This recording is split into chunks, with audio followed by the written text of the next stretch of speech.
যতটুকু আমি পত্রপত্রিকায় দেখেছি বা নিউজে দেখেছি সেখান থেকে আমার জানা মতে যে মৃত্যুগুলো হয়েছে সেগুলো মূলত দেওয়াল পড়ে মৃত্যুগুলো হয়েছে। যেমন একটা ছাদের প্যারাপেট ওয়াল পড়ে গেছে বা রেলিং পড়ে গেছে বা দেওয়াল পড়ে গেছে, এই ধরনের মৃত্যু হয়েছে। এটা এই ধরনের মৃত্যু কোনোভাবে অ্যাকসেপ্টেবল না। সো আমাদের যে দেওয়ালগুলো আমরা রেলিং নির্মাণ করছি সেগুলো তো ঠিকমতো করা হচ্ছে না, সেটা ভূমিকম্পের জন্য মোটেও সহনীয় না। সেটা প্রমাণটা কিন্তু আমরা এই ভূমিকম্পে পেয়ে গেলাম। সো আমরা যারা বারান্দার রেলিং বানাচ্ছি বা ছাদে একটা চারিদিকে একটা প্যারাপেট ওয়াল আমরা তৈরি করছি, আমাদেরকে এই ব্যাপারে বিশেষ নজর দিতে হবে। বা আমাদের বাউন্ডারি ওয়াল, আমরা বাউন্ডারি ওয়াল কীভাবে করছি, কারণ এগুলো তো অনেক ক্ষেত্রেই দেখা যায় শুধু ইটের দেওয়াল করা হচ্ছে, তো সেটার হয়তো সেই সক্ষমতা নাও থাকতে পারে। তো এটারও একটা ডিজাইন আছে বা এটারও একটা অ্যানালাইসিস আছে, সেটা করে কিন্তু আমাদের এই ধরনের যে প্রবলেম বা যে বিপর্যয়, এটাকে আমাদের এড়াতে হবে। এটা হচ্ছে একটা শিক্ষা যেটা আমরা এই ভূমিকম্প থেকে পেলাম। আর যদি বলেন অন্য ধরনের সেরকম বিপর্যয়ের মাঝে বোধহয় আমি যেটা রিপোর্টে দেখেছি, কিছু বিল্ডিং হেলে পড়েছে। তো এই হেলে পড়াটা হচ্ছে তার ফাউন্ডেশন প্রবলেম, তার ফাউন্ডেশন সেভাবে করা হয় নাই। এবং যেটা হয় যখন একটা ভূমিকম্প হয় তখন কিন্তু ভূমিকম্পের কারণে আপনার বিল্ডিংয়ের মাঝে একটা হরিজন্টাল একটা ফোর্স, ল্যাটারাল একটা বল কাজ করে, যেটা আগে ছিল না। এখন আপনি যদি ফাউন্ডেশনটা সেটার জন্য না ডিজাইন করা থাকে, সেটার জন্য যদি সক্ষমতা তার না থাকে, তাহলে বিল্ডিং কিন্তু হেলে পড়বে। নর্মাল অবস্থায় কিন্তু হেলছে না।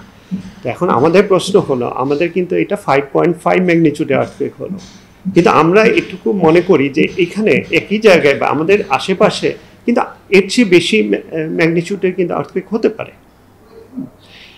তো যদি সেটা হয় তাহলে কি হবে? এরকম তো আরও অনেক বিল্ডিং আছে, তো এই ভয়টা কিন্তু আমাদের আছে। সো আমরা কিন্তু ঝুঁকির মধ্যে আছি, যেহেতু আমাদের বিল্ডিংগুলো ভূমিকম্প কে ঘিরে যেভাবে ডিজাইন করার কথা, সেটা অনেক বিল্ডিংয়ের ক্ষেত্রেই করা নাই। তো এই ঝুঁকিটা আমাদের আছে। আর যদি ভূমিকম্পের ঝুঁকির কথা বলেন, আমাদের এই অঞ্চলে লাস্ট যে বড় আর্থকুয়েকটা হয় সেটা হচ্ছে 1930 সালে, সেটা ধুবড়ি আর্থকুয়েক বলে, এটা লালমনিরহাটের কাছে এই একটা আর্থকুয়েক হয়। সেটা 7.1 মাত্রার একটা ভূমিকম্প ছিল। এরপরে কিন্তু আর 7 মাত্রার ভূমিকম্প কিন্তু হয় না, কিন্তু অলরেডি কিন্তু আমাদের প্রায় কি বলবো 94-95 বছর পার হয়ে গেছে। এটা কিন্তু একটা লম্বা সময়, এই যে প্রায় 100 বছর, তাহলে শক্তি তো কোথাও জমা হচ্ছে। আমরা কিন্তু ভয় পাচ্ছি, আমরা যারা কাজ করি ভূমিকম্প নিয়ে, আমরা কিন্তু ভয় পাচ্ছি যে এই শক্তিটা সঞ্চয় হচ্ছে। আমাদের যে ফল্ট আছে, সব ফল্টই যে আমরা পুরোপুরি জানি তা কিন্তু না। কিছু আমরা তথ্য আছে, কিছু আবার আমরা জানিও না ঠিক মতো, তো সেটাও আছে। কিন্তু আমরা জানি এটা শিওর যে শক্তি সঞ্চয় হচ্ছে, এবং আমাদের ডেফিনেটলি এরপরে একটা আর্থকুয়েক কিন্তু এর চেয়ে আরও শক্তিশালী মাত্রার একটা ভূমিকম্প হতেই পারে। এটা আমাদেরকে মাথায় রাখতে হবে। এবং এটার জন্য যদি প্রস্তুতি বলেন, না, আমরা অনেক পিছিয়ে আছি।